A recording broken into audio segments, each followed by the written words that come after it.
नमस्कार मित्रांनो, जगदीशच्या वाणीतून या युट्यूब चॅनलमध्ये आपलं सर्वांचं सहर्ष स्वागत आहे. तुम्ही सर्व स्वस्त असाल, मस्त असाल अशी मी आशा करतो. मित्रांनो, आज आहे गुरुपौर्णिमा. तुम्हाला गुरुपौर्णिमेच्या खूप खूप शुभेच्छा. आज आपण गुरुपौर्णिमेबद्दल बोलणार आहोत. आपल्या जीवनामध्ये सर्वप्रथम आपले आई वडील हे आपले पहिले गुरु असतात.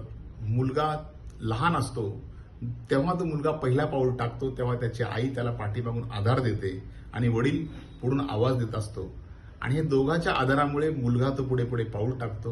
म्हणून आपले आई वडील आपल्याला असणे हे आपलं अस्तित्व आहे. या व्यवहारिक जीवनामध्ये जगत असताना, या निसर्गाच्या समोर आपण जगत असताना आई वडील तलवारीन ढाल सारखे असतात आणि हे आपल्या सगळे आपल्या खुशीमध्ये घेऊन आपलं चांगल्या प्रकारे रक्षण करतात, संरक्षण करतात. हे आपले आई वडील सर्वप्रथम पहिले गुरु असतात. म्हणून माझा त्यांना पहिला नमस्कार. जसा जसा मुलगा पुढे पुढे जातो तो शाळेत जातो. शाळेत गेल्यानंतर ते टीचर, ती बाई, मास्तर, गुरुजी, आपण जे काही त्या नावाने त्यांना आवाज देतो ते आपले दुसरे गुरु असतात. त्यांनी शिकवलेले शिक्षण, त्यांनी शिकवलेली शिस्त आपल्या भावी जीवनामध्ये आपल्याला कामाला येते, आपल्या व्यवहारिक जीवनामध्ये आपल्याला कामाला येते.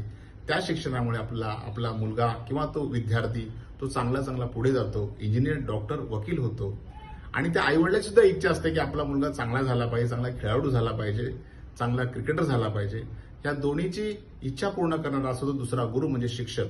म्हणून त्या शिक्षकाला माझा दुसरा नमस्कार. मित्रांनो, असा जर आपल्या इतिहासाचा विचार केला तर आपल्या राजमाता जिजाऊने आपल्या छत्रपती शिवाजी महाराजाला घडवले. खूप असा धाडशी राजा, शूर राजा, ज्याने 385 किल्ल्याचं साम्राज्य घडवलं. हा राजा आपल्या भारतामध्ये असणे, आपल्या महाराष्ट्रात असणे हे फार अभिमानाची आणि गर्वाची गोष्ट आहे. ह्या राजाचा आदर्श अमेरिकेसारखा देश घेतो आणि ह्या राजाचं नाव केवढं मोठं आहे की त्या राजाला आजही शतशः लोक नमन करतात. म्हणून माझ्या छत्रपती शिवाजी महाराजाला गुरुपौर्णिमेनिमित्त शतशः मी नमन करतो. मित्रांनो, आई वडील आपल्या जीवनामध्ये सर्व काही आहे. आई वडिलांची शिकवण आपण ध्यानी धरली पाहिजे. हा मला संदेश द्यायचा आहे. नमस्कार. जय महाराष्ट्र.